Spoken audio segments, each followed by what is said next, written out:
Hi there, and welcome to the Skylight Books author reading series. If you'd like to learn more about us and our many upcoming author events, please visit skylightbooks.com, where you can browse our inventory, buy books, and join our Friends with Benefits Club. You can also follow us on Twitter, Tumblr, and Facebook. To speak to a real live bookseller like me, please call 323-660-1175. Thanks for your support, and enjoy. Brings us to tonight's event. Winner of the inaugural Max Ritvo Poetry Prize, North American Stadiums is an assured debut about grace, the places we search for it, and the disjunction between what we seek and where we arrive. It is a collection at once resolutely unsentimental yet deeply tender, illuminating the historical forces that shape the places we inhabit and how those places in turn shape us. Grady Chambers was born and raised in Chicago. He was a Wallace Stegner Fellow at Stanford University, attended the MFA program at Syracuse University, and has received fellowships from the Norman Mailer Center and the New York State Summer Writers Institute. His writing has appeared in Diode Poetry, Forklift, Ohio, Ninth Letter, New Ohio Review, and elsewhere. He currently lives in Philadelphia.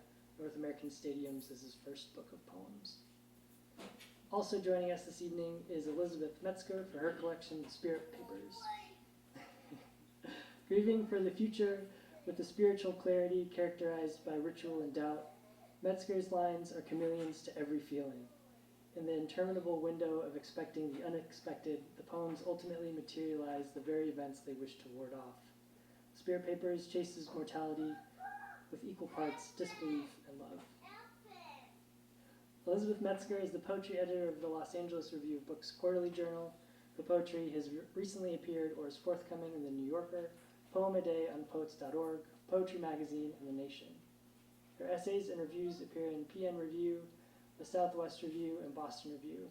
Her debut collection, The Spirit Papers, won the 2016 Juniper Prize and was published by University of Massachusetts Press in 2017.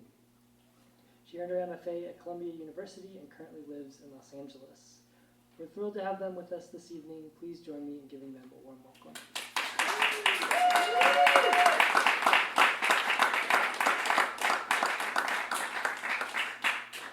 What's up, everybody? Thank you so much for coming. Dylan, thank you for that introduction. I have one amendment, which is that this book is in fact deeply sentimental, but I'm trying to weed that out. But the fact of this book's existence owes so much to so many people, and first to Max Ritvo, whose writing and spirit reached so many people and continues to in his writing, which continues to be put out into the world.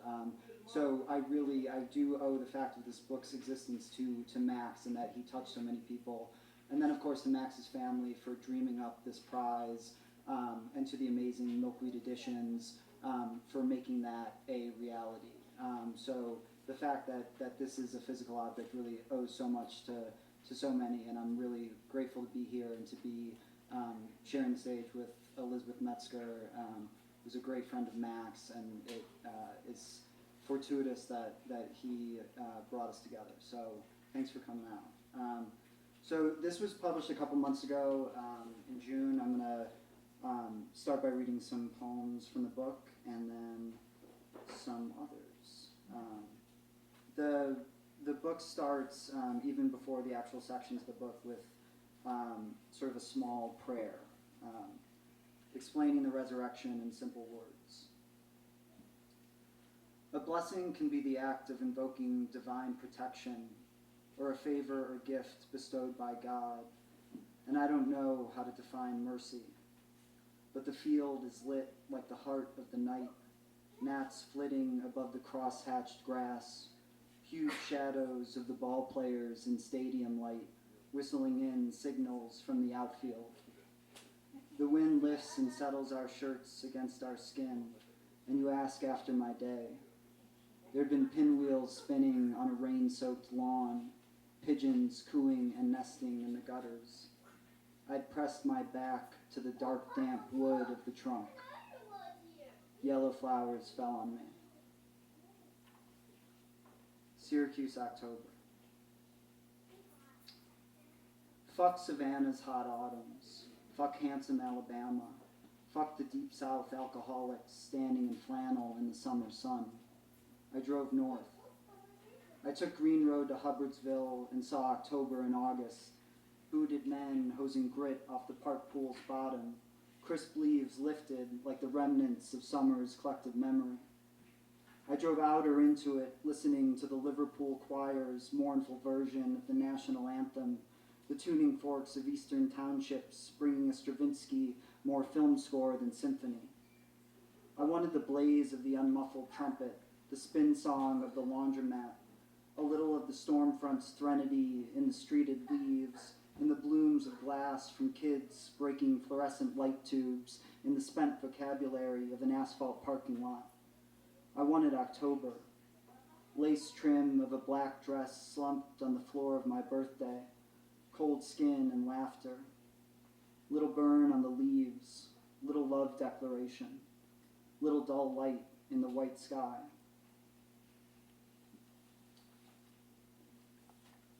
This next poem is called Dispatch Pittsburgh.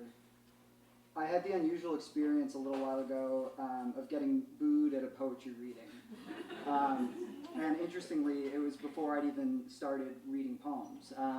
So I was in Baltimore reading to a bunch of high school boys who were all Baltimore Ravens fans, and my mistake was reading this poem and explaining to them the origins of the poem, which is that when I was a little kid, I really loved watching, I love watching football, and I still do, but I loved watching games broadcast from Pittsburgh in particular, and not because I was a Steelers fan, but because I loved the moment when they cut from the commercials back to the stadium, and they would show overhead shots of the city and the city's rivers. So when I began this poem, I knew I wanted to end a poem at what used to be Three Rivers Stadium in Pittsburgh and is now Heinz Field. And along the way, I ended up researching a lot of the history of the city, which made its way into this poem. So this is Dispatch Pittsburgh. Thank you for that. That was good. It's 1770 or 1946 or 2018 in Iron City, Steel City, city of coal smoke and bridges, the tongue-twisting Monongahela shifting the narrative. There was Indian dominion over the upper Ohio Valley, Sawkunk and Logstown, outposts of the Iroquois and Shawnee. There was a vision and a battle, vicious histories, the red oval of my mouth as I floated over tribal chiefs, thanking blankets from the Europeans, a scream that no one heard. I sleep on couches and turn my body to face the cushions and keep my shoes laced and gaping on the floorboards below me, so when I wake, I step straight into daylight in the city of 500 bridges and cross number 76 into 1812 to watch the smokestacks and forges spring up on the flatlands, a city formed by warfare. They called it the Westward Portal until destiny manifested itself, and it became the smoky city, the typhoid capital, blooms forming from the hot rolling of ingot stock, iron ore crushed in the sinter plants, the deposits whirling the rivers to 130 degrees. In divine time, I stood with Carnegie on the gilded balcony of his East Side mansion. We toasted Clinton and Soho, whose coke fire furnaces brought iron smelting to the region. And I danced at the Battery Ball with Rockefeller's daughter. We cakewalked into a two-step, polkaed into a waltz, and I left her mid-mazurka to blitz the buffet table. I came back in 65 years to find her a skeleton frozen in a permanent twirl, her pearls glowing brightly in the ballroom lights, and I lapped at the champagne still dripping from her ribcage. But there was no time to waste. It was 1944. There was a war on. So I snatched the pearls from her neck and loaded them into my Colt Commando and marched out into the arsenal of democracy. I high-stepped to the Navy yards, where tan sailors leaned out of the portholes while their girls knelt with bent necks. It looked like praying, and I cheered the men's departure while their sisters wept into my shoulders, and I jeweled the night sky with my gunshots. Then I walked across the Liberty Bridge and felt the factories chip and crumble behind me, and when I reached the other side, it was 1973, my gun had rusted, and I slid across beds of shattered glass, chanting white flight, Rust Belt, brain drain, mercy, and knifed into the bottom of a fountain where the Allegheny joins the Monongahela, and I closed my eyes and slept for 40 years. When I woke, I was surrounded by dimes and pennies. It was 2018, just another wartime Sunday. So I shrugged and played the lotto and followed the streams of people to Heinz Field, where the Steelers lined up to play the Chiefs. And I scalped tickets in the bright light of the winter parking lot. And I told anyone who would listen, they used to call this city hell with the lid off. And the crowds moved around me. I hovered above them, and everyone wore yellow sweatshirts, and the arms were stitched with black hearts and stars.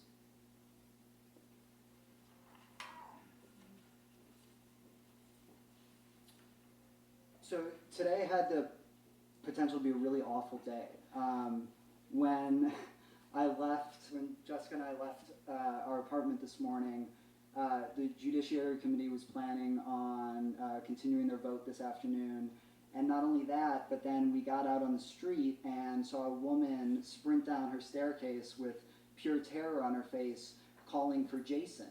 So we ran across the street and we're like, "What's up?" And she's like, Jason ran away. And so it turns out Jason is actually named Raisin, and Raisin is an elderly dog. So we were like, we got roped in to searching the neighborhood for Raisin, but at the time I still thought it was Jason, so I was asking everyone, like, look for this dog named Jason. But as it turned out, Raisin was safe in her yard, which was the first good news of the day. And then I returned home to find that there's going to be an FBI investigation. So it's been a damn good day. And now you're all here. So that's cool.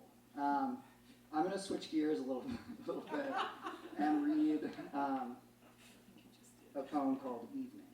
But now the poems are going to get depressing. So Evening. Now I take the first sip. This is my favorite hour, long and brief, when the city picks up steam, the sky darkens, the lights of skyscrapers come on like embers, everyone in motion, traveling home.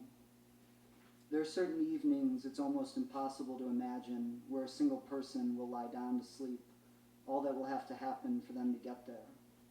I might be on a bus or watching a theater empty. I try to imagine their front doors, their hallways, the beds in which they sleep. I think of their bodies in those last paces, giving in or given willingly.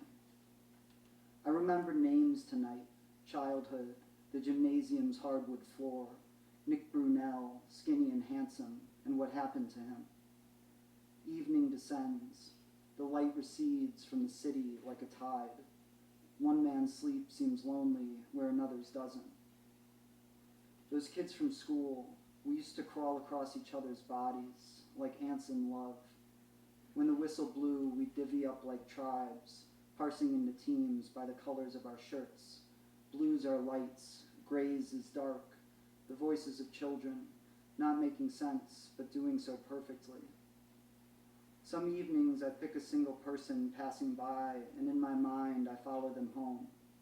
I want their life in this manner to become more real to me, like a handprint in paint on the schoolroom wall, or time, or the memory of the nurse's gloved hands pressing on my shoulders, the scissors whisper in my ears, the children waiting in the hallway, how I closed my eyes while she cut my hair.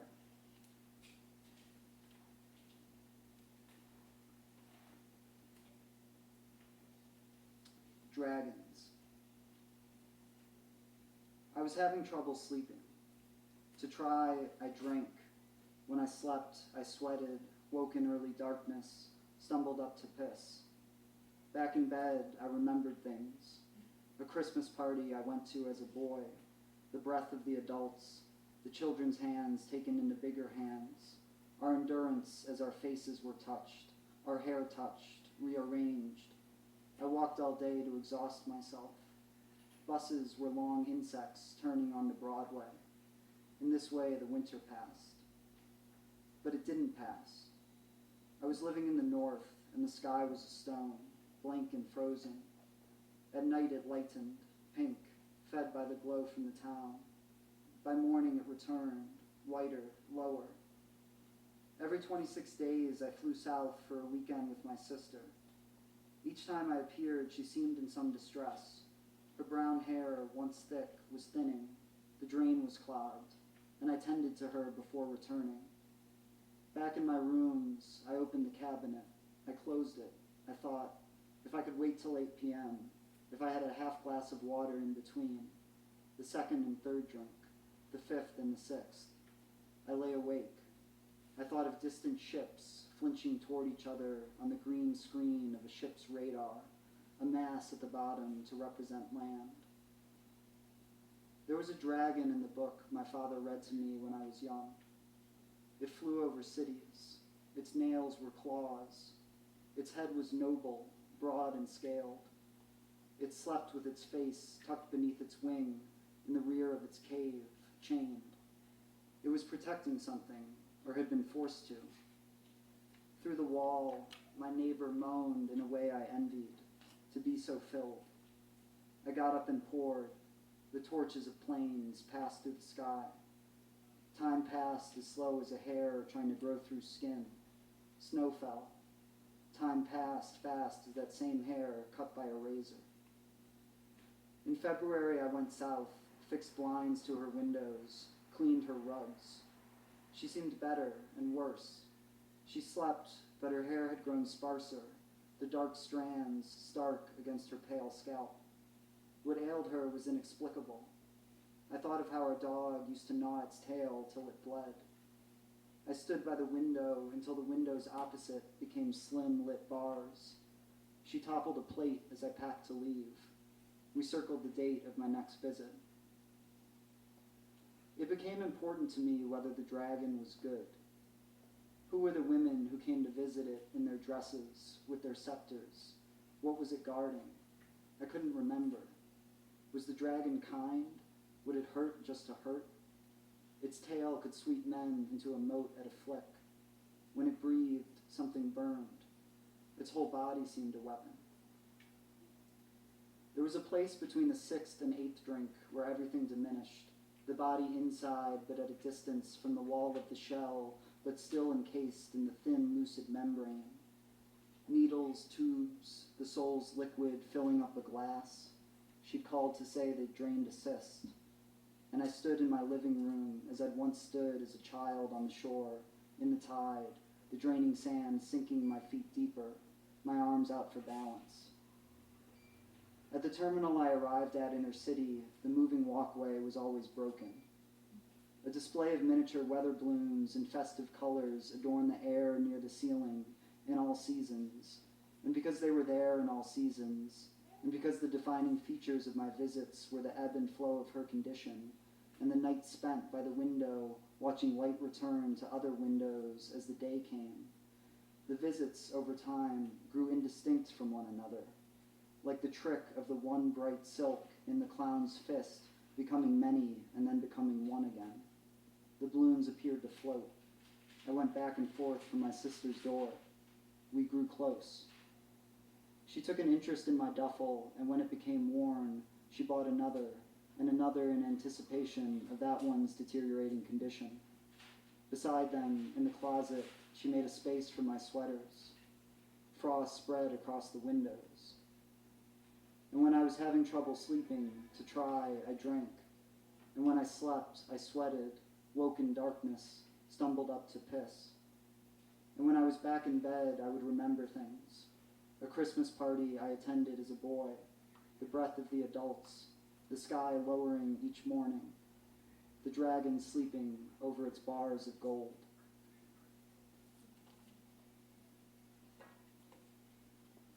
Whoa. Heavy, right? So this last poem, thank you guys for coming out. It's really cool to read here, to read with Elizabeth. The last poem I'm going to read is a recent one. I wrote it this summer at a time when I was paying sort of obsessive attention to the news. And I think sort of a lot of the fear and terror and dread that many people are feeling right now made its way into this. And the only thing to note about the poem is that there are two voices that are speaking. There's me, and then there is another voice who I'm in conversation with referenced as Jay, and this poem is for Jessica. The Price of Strawberries. Approaching midsummer, I said, it feels closer to the end. Gauzy clouds, torn veils, like a bride's. They trudged across the sky like ghosts. July's stillness finally broke. I thought of fall. Through the airwaves, language of great consequence flew around, losing sense. We spoke of the humidity, the price of strawberries. When would we stop drinking? Glenn Gould at the piano. Between the sounds of the notes, you could hear him breathe. The first time I heard Moonlight Sonata was in 6th grade, Jay said. I was so filled with sadness at the way people treated me, I pretended to faint. Through the window, the slow build of another memorial to the war. I daydreamed of lobbing Molotov cocktails at the motorcade's heart. I pictured the flutter of Jay's lashes, the care on the faces looming above her as she had pretended to wake. Green days, summer storms, conversation.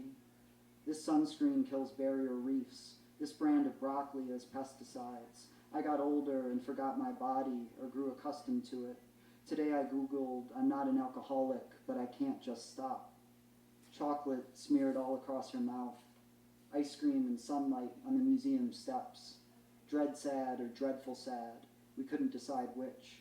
There was so much abandon. In August, the vice president arrived. The city shut down. Hordes of women in red cloaks converged on the racket club. Silently, they pushed forward toward City Hall, white candles in their hands, like an intervention's showering of love. If it wasn't real, you wouldn't have believed it. From our windows, in one direction, the wall of falling rain. In the other, twin spires at night, like lanterns lit against a dark field. A mourning orca was pushing her dead baby for 5 days through the ocean. We smoked eights of white rhino through gas masks in basements, laughing as the despots came to power. A pair of torn pants lay slumped on the sidewalk, as if the boy who'd been inside them vanished. Down our block, the whole left torso of a stooping oak was taken off by a passing truck. From our window, we mourned the tree. We thanked it. In the morning, as she slept, I checked her breath against my hand. I gathered the dead brittle petals from the lilies in the kitchen vase. With my head out the bathroom window, I leaned out over the rushing. I unclutched fistfuls out above the traffic. I said, "Goodbye, dried flowers. Go enjoy the earth again." Thank you very much.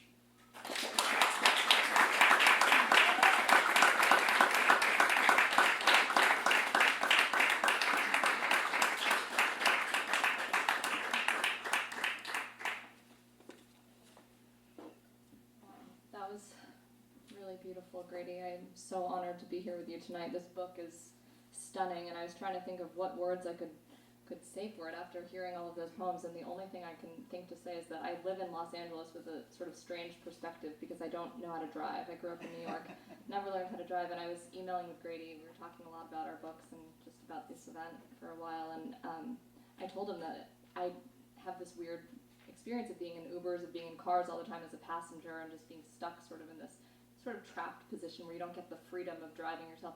But Grady's book has finally allowed me to read in a car. I used to get car sick whenever I would do that. And something about the journey of his poems and going through these different places, I can look out the window and enjoy it more, and I can also read his poems. So maybe that will apply to other books too, I don't know, but it applies to yours. And thank you to Max too, of course, for bringing us here, as you said.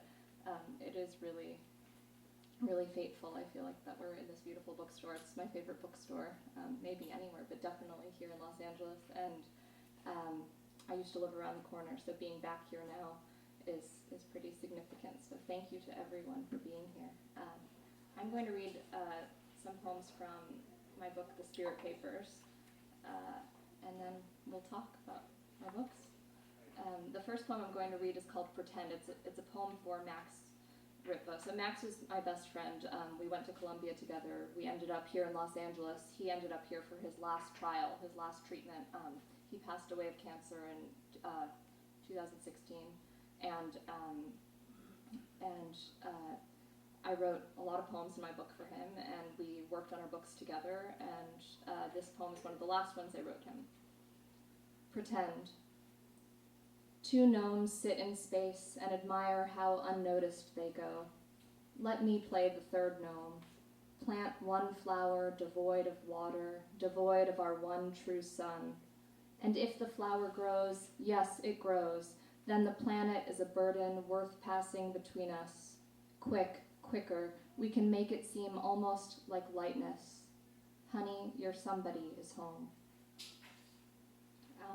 This next poem I'm going to read is actually also, it's not for Max, but it's one of the first ones that I wrote when we were in workshop together at Columbia, and it sort of started a process that went on for 3 years of us writing poems that were in conversation with each other's poems, even if they weren't really about the same thing or for each other.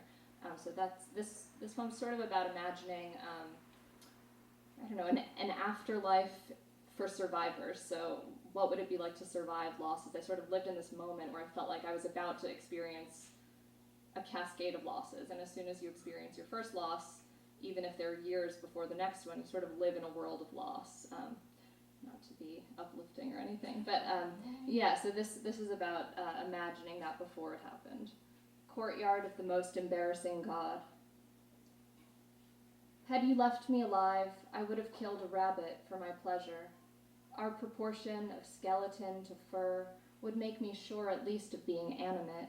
The pelt, dead and bristling, might guard me from death, a city wet with the rain of better places. Rubbing the skin so hard into my skin, it would have been the gentlest thing. It would have been a better brain.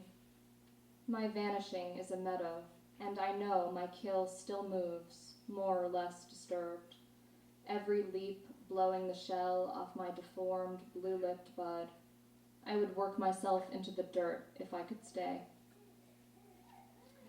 Okay, I'm going to switch gears and read a poem that I wrote for my brother. I love that poem, Dragons, with your sister in there. And this is sort of in conversation. My brother moved away when I was, I don't know, in high school. He's 6 years older, and he moved to Kentucky. And after he moved away for college, something happened where he really transformed. And every time he would come home, we were desperate to find sort of a intimacy, a familiarity again, but we couldn't do it in our old ways. We had to sort of invent a new way of being together, whether it was a new language or just a new way of walking literally down the street. So this is about that, if I can find it. For my brother in bluegrass. Ever since you were placed in the 99th percentile, I've been trying to be exceptional. I made you the father of my dolls. I made you my in case of emergency. When we walked down the street, I was the stranger. You were whatever moved you. Either you were a thoroughbred glistening through clay, or you spoke a language you made up by the minute. Then you drove away to join the normal. Oh, lawyer, let me compose you. Let me leave you in the prodigal field, back between boyhood and the prematurely old. You gave me up for the word lovely. Listen, the North is kicking out at the door, for you to be familiar. So, in a similar sort of question of distance and intimacy, I had this experience with myself at some point later in life, when I was starting to really write seriously and write toward a book, where I felt like I'd identified as a poet for a long time and been writing for a long time. But I met Lucy Brock-Barreto, a poet who recently passed away as well, and she was extremely important to me and to my work. And one of the things that happened when I met her was that I realized that for all of my feelings of going to the page and bearing my soul, I was really withholding a lot, and I wasn't deliberate, and I don't even know what it was, but this was the poem where I sort of was allowing myself to let something else in. Interior where no one notices. They told me to stay away from the sill, but I raised the pane and slipped one sparrow, black and shivering, into my mouth. I kept it there all evening, wetting its wings on my tongue, letting it peck at the vault of my throat. I could taste the color of lava, contagious and bitter, an hour when light goes and the room grows a wall, and even wood becomes restless. It wept in the middle of my mouth. It sharpened my breath into little teeth for knowing. It was loveless, and I would not have trusted anyone. After, I was thirsty all the time. Okay, I'm going to switch gears again and read maybe the one love poem in my book. This is for my husband, Dan. Actually, this is a poem that I really was not going to put in the book, but Max convinced me, and the truth is that it's not really a love poem for Dan, sorry to say, but for my love of frozen yogurt, which is very true. Both of them are true, but Daniel. Here's the silver machine, the cold mechanical cow that turns a stream of milk into the soft, continuous body of the deposition, winding and unwinding its idle white. Hold down the lever as long as you can hold me up. Let the lever become a hand in your hand. Let go only when the white peaks and curls. It is the highest form of holding still, shape melted to nourishing. Hear the guts of the machine throbbing. There is a mouth between our mouths, around the mountain of cold, sifted sugar. Your mouth, when it enters mine, is like a mouth of snow, not biting, sticking its warm, wet tongue against me. Tonight we feed each other the frozen tongue, hailing the cream, holding it in the throat like a sigh. We have swallowed too fast this sweet universe, chill clinking of bells against each taste bud, gorgeous headache, sudden attention. The sun gushes up, a liquid, anonymous light calling you out of your face. When you need it to be night, there will be my pleated blue skirt rolled 6 inches above the knee, waiting for you to blow it gently over my unbuttoned corners, a triangle of fact over a triangle of want. Lose me inside the elastic sadness, where the slackened waistline still creases a rim around my stomach. Incorporate your waist into the widening banner. Include your torso, your limbs, around my original axis. There is still a society of firsts where we will meet, white carriages loud and circling the cobbled center of my body. My body is so clumsy, trying to prove it is a body, trying to hold your body. I'm actually inspired. I loved that poem evening. I love the idea of putting something new in with the work of the book. So I'm going to actually read a new poem that is, well, it was written right after this book came out and just before I gave birth to my son. I had sort of a crazy pregnancy where I was in bed for many months and I couldn't write at all during them, but then I started entering this time where I knew this was a reality, that I was going to have this child, and I started reflecting on my own childhood and thinking about how weird it was that I was going to have a child in a place that I never really even experienced, because most of the time I'd been here I was sort of on bed rest. So this poem came.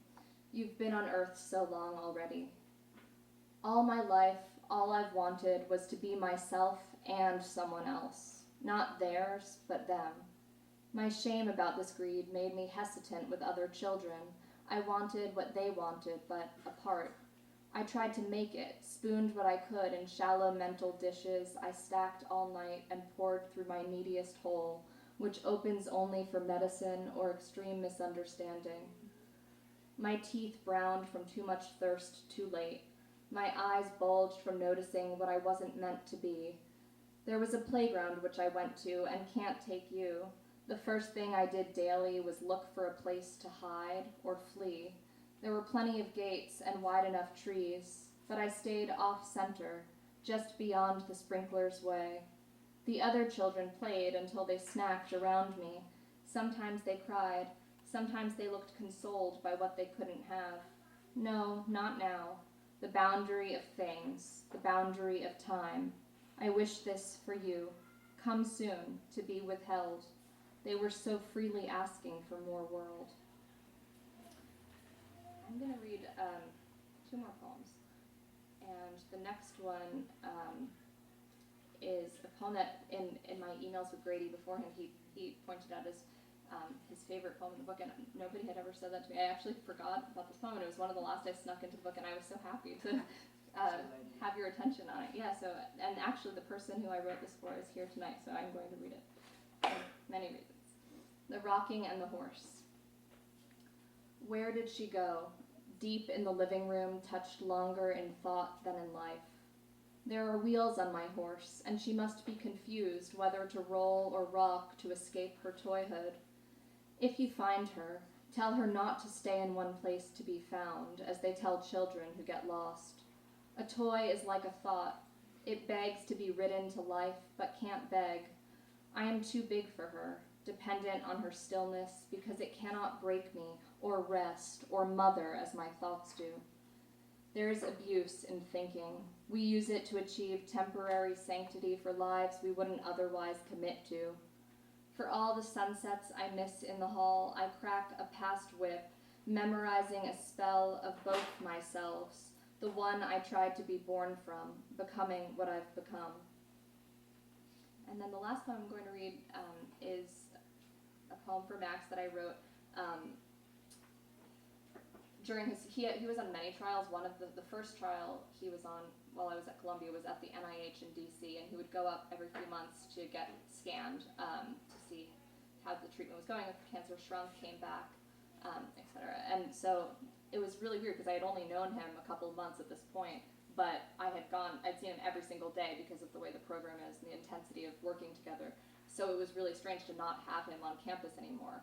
And I didn't know how to be with him while he was getting these scans. And I remember going to campus that day, and it was November, it was fall, and all the leaves had been pretty much bare on campus. And all of a sudden this tree was full, like just completely full of red foliage. And I really think it had, I mean, obviously it must not have been, but it felt like it had been bare the day before. And so I knew that this was significant, but really could not capture it in any way for him. I took a million photos and videos of the tree, and didn't really work. So that night we were both up all night. He had to wait, I think it's 12 hours, 24 hours for the results of the scan. And we could only talk on the phone for so long about it before you just don't have anything more to say. So I wrote him this, and he wrote something too, and we sent it to each other in the middle of the night, and that sort of started our exchange. I guess there are a lot of starts to it. Not spring. When all the other trees are bare, the red tree grows. The fire of 1,000 parrots cannot overcome its courage. I picture you lying in the township of your father's arms. The noose of your mouth is a way of not speaking, the floors of your eyes shiny and light-soaked. Rest finds your rib cage. It hides and seeks within the crescent lung, a sad little Mesopotamia. I will be talking to you for a long time when you wake in the felt shade, leaving what you love of what you love. Thank you.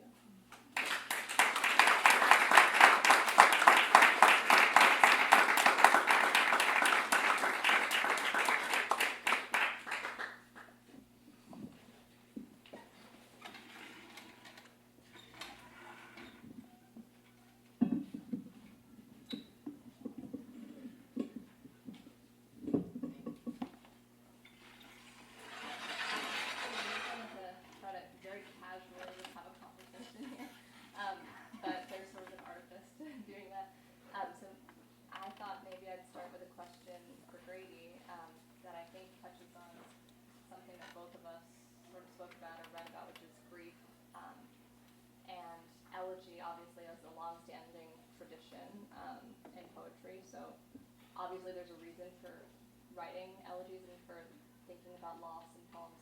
But I'm curious, especially in your book, there's a particular, there are people that you've lost, and there's also a sense of places that are lost, and former selves, even former versions of yourself in those places. And I'm just curious if you could talk about, if you can even think in terms of poetic aim, like what do you think is the point of conjuring a lost person or lost presence, especially for a reader who may never have known that person? Yeah. I think the conjuring a person that was lost to me is something that I think I have deep ambivalence about.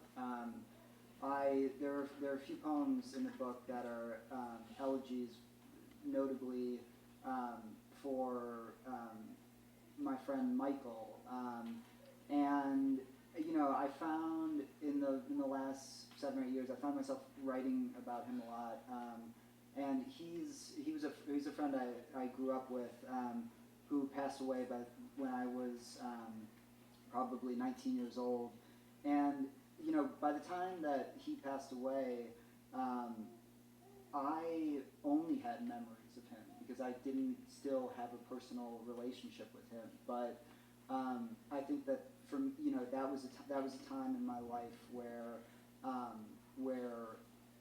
I was not thinking about mortality at all. I mean, that just seemed so far down the road. So to have somebody who was my own age, who I had been at one time close with, pass away, I think that it's certainly had an effect because I write about it a lot. But I guess my concern is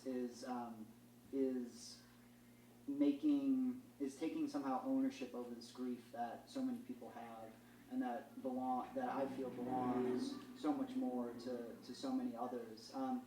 But at the same time, my experience of losing people has been that as I move through the world, I continuously talk to the dead through, whether my dead dogs are buried in our front yard, and every time I'm home, I sit on the front steps and I say, "What's up? Hope you guys found each other wherever you are." So that's a continuous conversation, and I think that what compels me to remember the dead in verse is to continue that conversation and because it's one that I continue to have. I also always think of one of the poems that I love best is a poem by a poet named Marie Howe. She has a poem at the end of her collection, "What the Living Do." The poem is called "What the Living Do," and it's addressed to her dead brother, and it ends, I am living, I remember you. So maybe that fact is enough. But of course, it's something that, in the first section of the Spirit Papers, many of those poems are direct addresses to a friend who is dying, who I, reading the book, took to be Max, and in poems in later sections of the book, you address somebody who is unborn. So reading your book, of course, retrieval and grief play a central role, and I was sort of curious about what events were going on in your life at the time you were writing the book and how they made their way into the book. Well, I think it dovetails really a lot with this idea of "I'm living, I remember you." I love that you quoted that line, because I was living in this moment that also felt like I didn't really want to take ownership of these losses, but I was living in a sort of period of magical thinking, I guess, where I just decided that I was about to face mortality, not my own, but that sooner or later the people close to me were going to die. Someone was, even if it was, a few years away, I didn't know. And then in that moment of writing with that sort of terror in mind, I met Max, and it was just sort of coincidental that the most sort of vibrant person I met and the deepest friendship I've had was with someone who was facing a terminal illness, who knew sort of this was the range of time he was going to have on Earth. And so to live in that loss with him and not with him and have that distance, all of that sort of went into my desire to write, or the reasons I needed to write. I think the spirit of someone else is impossible to really preserve in a poem, no matter how much we might try. That effort is important, but it's not because you actually wind up keeping that other person alive, but more because, maybe the spirit itself is, if the spirit is sort of an unknowable thing in another person, maybe the only way it becomes manifest to us is in the way it touches our own self, which, we can't necessarily distill our own spirit, but we can somehow translate someone else's by the way it meets ours, something like that. And I think in that sense, it's valuable to write to another person or for another person who's no longer here, and conjure not their pure spirit, but the way their spirit mingles with yours. And in that way, I guess you could think it's more about the person who's living than about the other person. Right. But it still seems like maybe even in life, when that person is here, that's the only way we can really know each other. So yeah, I think that's how I live with the. Yeah. thought that was like somebody shot the Yeah, question from the back. a spirit. Yeah, but I mean, I think that is the big anxiety, is that in remembering somebody, the thing becomes more about you than it does them. And I mean, it was interesting because one of the elegies in North American stadiums is called "Bands You Might Have Liked If You Were Still Alive." Whenever I read that poem and say the title, people typically laugh because it seems like kind of a morbid, like, or accusatory thought. Like, if only you lived, you could hear this cool shit.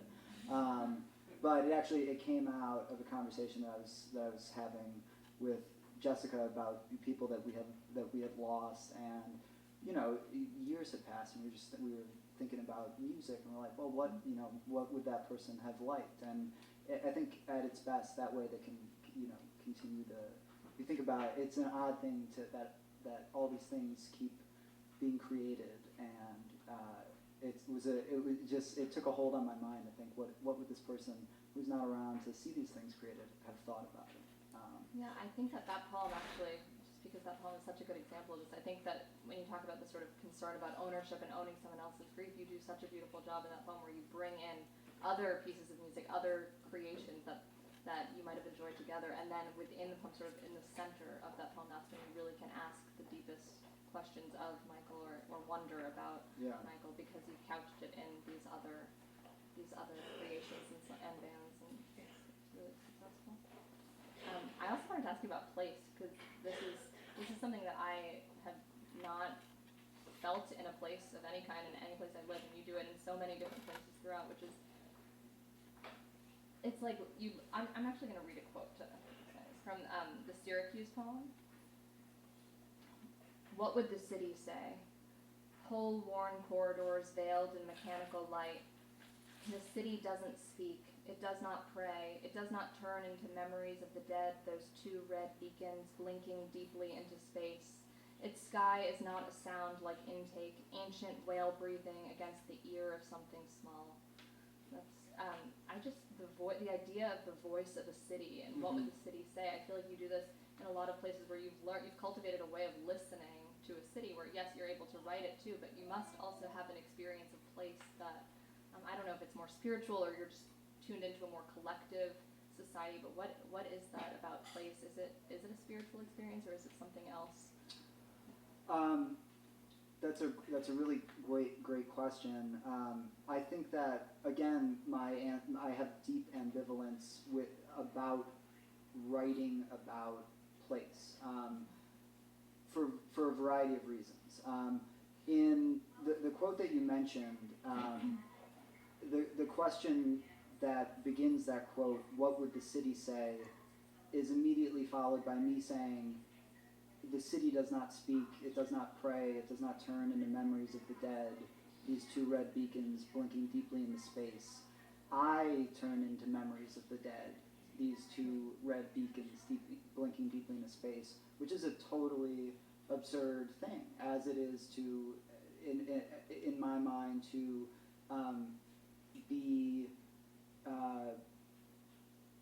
entitled enough to think that you can speak for the city. So I think that what I try and get away with in some of the poems is to speak my experience of it, but also to, I hope, in some of those, certainly in that poem, that I'm also turning the lens back on myself and questioning that impulse.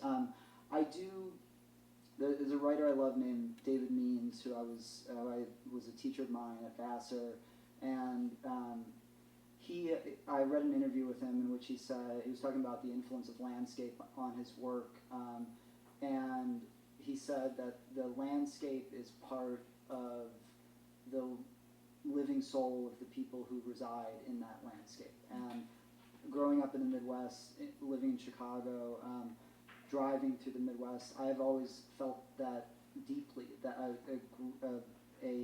almost an obsession with the landscapes that I move through.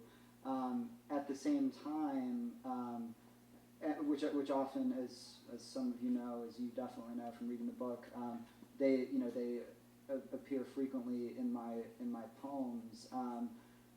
But I think the challenge is that these are landscapes and things I've seen that do have great meaning to me, but I'm cognizant of the fact that the lives of people who reside in some of those landscapes, factories on the outside of Chicago, those lives are wildly different from my own. And so what I hope that some of the poems contain is some measure of self-reflection to acknowledge that even though I might celebrate them, that often I am not of them, and I think that's an important thing to acknowledge. That was a really long answer, so. I was glad to hear you read the first poem you read. I believe was "Pretend," which begins with two gnomes sitting in space.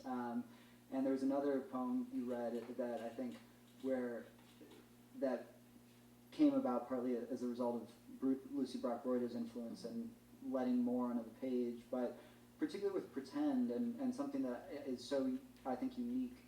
It's something I've not experienced in too many other people's poems, are this melding in your work of the deeply bodily or corporeal poems that are located in physical pain that also manage to contain this wonderful, fantastic element, like a poem beginning with two gnomes like sitting in space that ends with "Honey, you're somebody's home," which is like the deeply domestic, and it's sort of miraculous that you can get from one to the other.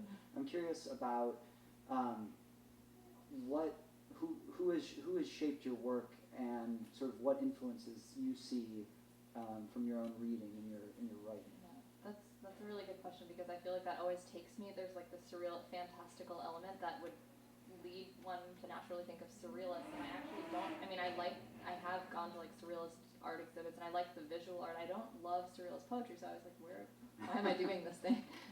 But I think that, one answer comes from within, which is that I think that as I spoke about before, like the mode that I was writing in it was a period of time when I didn't feel like I had actually had the experiences yet. I was anticipating loss. I was anticipating this unborn child, this kind of love that I didn't have yet, and fearing it and dreading it and hoping for it. So from that place, I often had certain feelings or emotions that were not commensurate to the experiences I had. So just because I was, and I'm sure we all have this, even if we're not in a period of dread. Just going out to dinner, something might catch your eye and make you absolutely miserable or absolutely, optimistic that the world can be redeemed. Any of these feelings, and sometimes to just write from the experience or the thing you're observing felt not enough. So what I would do is take that thing or that feeling and transform it to try to capture this interior space or this feeling. And what that would just, I guess, naturally lead me to was to create another world in which that could contain this emotion without being absurd. A dinner scene shouldn't make you feel despair. So that to transform it, or to have a bird in my mouth, it just is what came to me, instead of I'm looking out the window feeling like I have my voice back. It's sort of what metaphor is made for, but like taken to a certain extreme, because the experiences weren't themselves yet. It was all about waiting for the experiences as opposed to the ones I currently had. And I think about, who are my influences? So Dickinson is my go-to favorite all my life, and I always thought it's more about like the music and the way she uses the dash, and just the way I felt contained and able to contain her poems, and not so much this surreal. She doesn't seem like a surrealist to me. Right. But now that I'm thinking about, this morning I was thinking about, like, I felt a funeral in my brain. A lot of her posthumous poems, which are some of my favorites, where she blurs life and death, there are these images where it's like, how do you capture that feeling?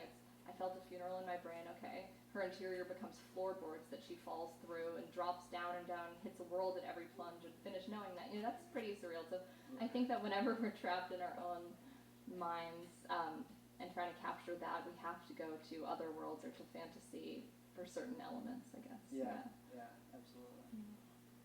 And I don't see as much of a fantastical realm in your poems, but I do see, there's a lot of talk in a lot of the reviews, and I felt this too, about the pastoral and renovating the American pastoral, which is a tradition in itself. James Wright, Phil Levine, But I also kept thinking of Franz Wright, who's more, I don't know, psychological or maybe even a current metaphysical, more contemporary metaphysical poet to think of. And I'm just curious about the beyond human in your work, because it is more based in, there is more of a grit and a reality in your work, but there's still this other force, dragons, for example, but I know that was based in hearing a story about dragons, so it is tethered more.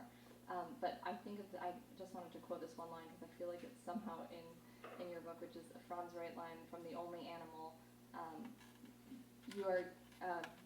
You are given in secret one thing to perceive, the tall blue starry strangeness of being here at all. And I was like, there's starry strangeness all over this book. So I'm just curious how you would speak to the sort of beyond human. Yeah, well, it brought a smile to my face to hear you reference Franz Wright. So he passed away. For folks who don't know, in the last year and a half, I can't quite recall when, but I've always loved his work, and so and he has a real spiritual element to his poetry, and I think that there is. So we were driving the other day, and we were driving from Philadelphia to Jersey City, and some sounds so stupid, but some birds, as they do, flew above the highway, and we hadn't really been talking, but I just thought, I really hope that in 40 years, the sight of something like that can still induce in me the feeling that it does, which is like, I don't even know how to describe it, but it's like, I found it very beautiful. I find the world to be this, to sound very trite, incredibly beautiful place, and and so I think that spirit and prayer is something that is important to me, but not prayer, yes, necessarily yoked to religious connotation. I grew up and my father's a Quaker, was a Quaker, and I was a Buddhist. My mother is Jewish, so religion was sort of always up to me, and I never sort of moved with purpose towards either Christianity or Judaism or Buddhism, but one form of giving prayer is to give thanks rather than, as opposed to asking for something, and that's incredibly important to me. And one way of giving thanks is just to look very closely at your surroundings and where you are, and to name things for what they are. So if there's a spiritual element in the book, I think I wanted to do that. Should we open up? You guys got any questions? Yeah. I think Hart Crane was letting the city talk, and I'm reading the autobiography read by Anne Carson, and she really infuses objects with the current anxiety, and deposits that anxiety in these objects in a way that's freakishly wonderful. And dominant culture, even Fear the Walking Dead, takes on the city of Los Angeles like this baroque artifice, and you even have the city penetrating the souls of the zombies, because they're the out zombies, right? So I find these images really interesting, and I just want to mention this to see if either of you resonate. And I'm really enjoying the conversation. It's just absolutely brilliant and mature. I'm late to the party, but I saw Heart of a Dog by Laurie Anderson, and it felt like a perfect love story, a poem, a pitch perfect poem, where she was mourning in Lou Reed. I mean, you have to be brainless not to know that. But she displaces her emotion into the dog, Lolabelle, and then she allows this displacement to talk about the most tender, intimate things in a way that is like a miracle to me. I'm just wondering if any of you have seen that. She gets into discussions about the Bardo, and I mean, it's really esoteric. I think not excellent reviews. I mean, it's quality. There's a reason why it arrived at the place it did. But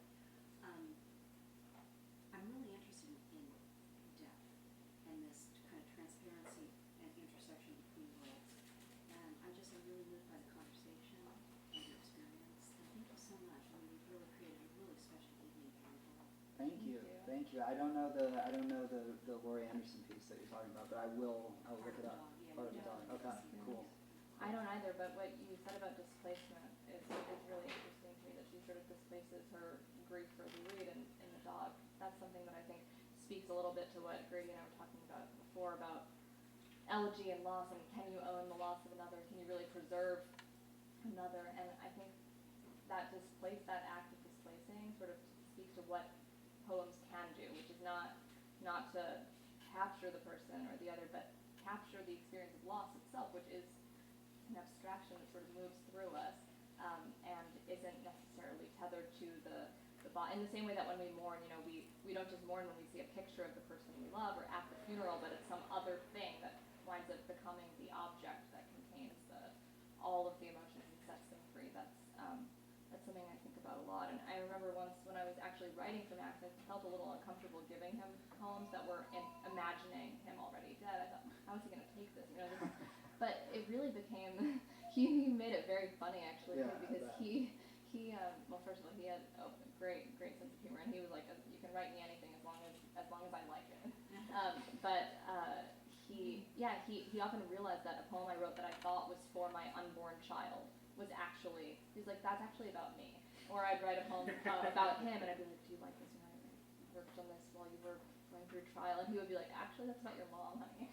He really knew that this is, and he wasn't undermining what I thought the poem was about. He was actually recognizing that exact thing, which is we naturally are writing about other things when we think we're writing about something. We're displacing our emotions always, and that's part of what a poem's meant to be. So I want to check this piece out. I think Laurie Anderson really voiced it's a privileged position to be with the dying, and she gave legitimacy and the framework to see that experience. I think you'll find it really fierce catalyst of what you're thinking and living, and also it's perfect grief, because in the Buddhist tradition there is such thing as perfect grief. Is there really? Yes. So. I didn't think there was anything perfect in the Buddhist tradition, except being unperfect. Yeah. I'm kidding. Yeah, no, for sure. Do you have a memory of when you started pen poetry? Maybe not a moment, but just in general, when did you discover this form was the appropriate one for your thoughts, or the best for you?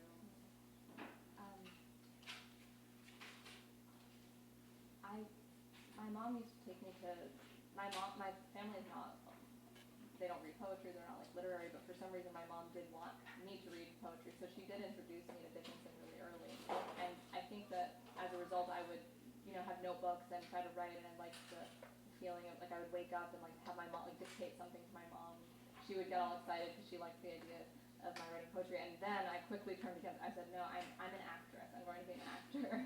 I'm absolutely not a poet. And I think that that feeling, which lasted a while, was what sort of proved to me that I was a poet, not only because I was terrible at acting, but also it was the desire to express, but the inability to do so in sort of this outward way, and wanting to turn inward and have this sort of stage inside that you get to play with language on, play with all the emotions and exaggerate them. So that was, it's not one moment, but I'm sure.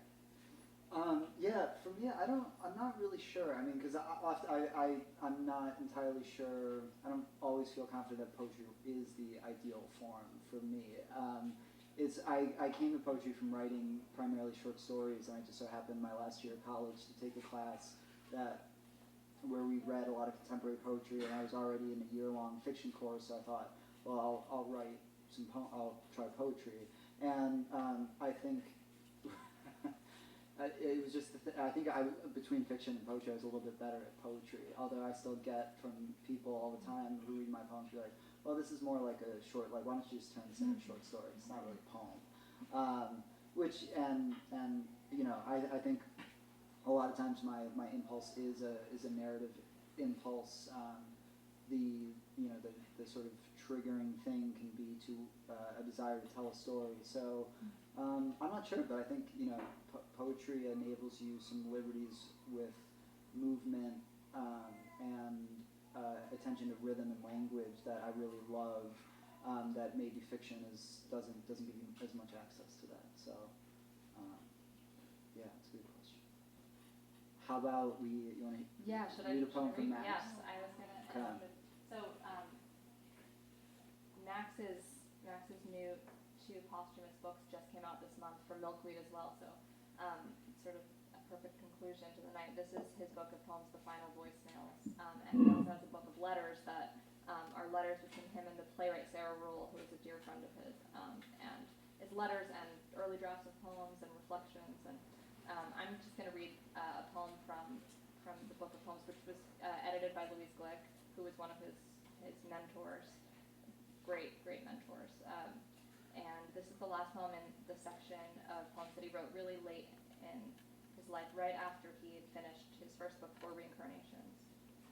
I think actually it's a good poem for tonight because, well, first of all, it's dark, but it's also funny, which is nice, and it touches on some of the things we've been talking about. But I don't say. Let me find it. Here it is. He was always going through treatments, and at the very end, it was really, it was an impersonal process where these new doctors all the time, new treatments all the time, and they were no longer that hopeful. It was more about gaining a few weeks or months, but not about actually saving a life. And I think that was such a dejecting experience that that was the quickest motive for him to transform something into a poem, to change it, to reverse the roles of doctor and patient, to make a funny choreography. And he did this in person with doctors, and it was really funny. But he also did it in this poem, which is called Name My Time of Death and See What I Do to You. Time's up, break's over, so I put the doctors on the floor again and ask them for a diagnosis. I've been keeping the doctors in line on a little tan balance beam. Whenever they reach the end, I pluck them up by the collar. There's a little sadist in me, or boys will be boys. I think I just got tired of bad news, and each time, less air getting into my lungs. Over time, I've corrupted their gates. Now it's their floor time. I command the docs to circle me, and with prognostic spoons, plug up the holes where they used to show me my body. But their legs can only slam forward, crimped and insanely looped like mine. Down they bash into the ground, screaming like a baby, realizing it's a monkey. The diagnosis comes in underwhelming. You can't tell if you're going to live, or if the background image looks an awful lot like you. My milk is running brown, but what they're calling cells in it are more like feathers up close. I think there's something in me more horrible than they're detecting. I think I'd kill to stay alive, at least myself. And if you can't accept that, you don't know the angel in my blood. What if I ran out of a body to give you? What would you let me take from you? A star, a raft, a bloody cloth, a bloody cloud? My body, I'm running for you only, and my fear is the most beautiful thing I have ever seen. Thank you.